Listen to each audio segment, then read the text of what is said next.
Peggy 18.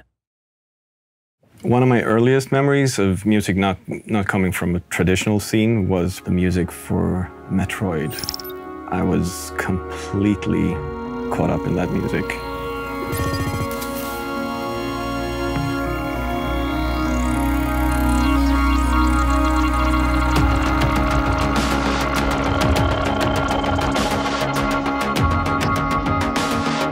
The first game I worked on was called Excessive Speed.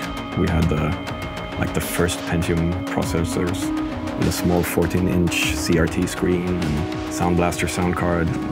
That was it, you know. Ground Control 2 was, well, we were still a small company, but we had a solid fan base. I felt we need to solidify the trust of the fans. I wanted to give them something more for the people who really liked the music from the first game.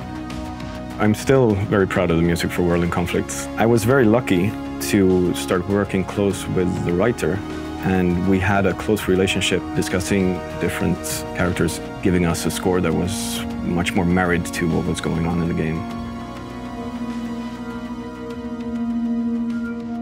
It was half a year before the first E3. That's when I started writing the music, leading us into our first unveiling of the game. Without any preconceptions at all of the sounds, I started investigating the story and the characters and figuring out where do the sounds come from in the world, in the story. There are going to be characters in the game that play different instruments, and you're going to encounter these people in different ways, in different locations. The pianist, he is actually my brother. He works here at Massive as a programmer. We're really close. We've been doing music together for the last 15 years. And when the time came to record this music, I thought he would suit this character perfectly.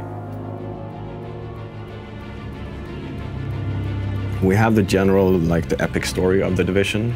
This will always have its own more orchestrated sound. But when you dig into the deeper stuff, when you play the game, sometimes even go only down to percussion and analog synthesizers and get that roomy, realistic feel with something that is old and tangible. Get the room, get the tone, get the feeling, and find a place for that in the game. Limitations is the key to invention in anything, really. I find so every single day I create music, it's about limitations.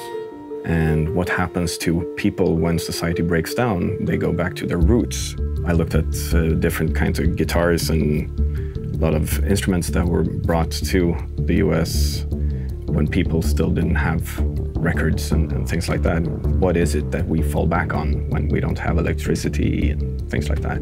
That was sort of building the basis of the whole score.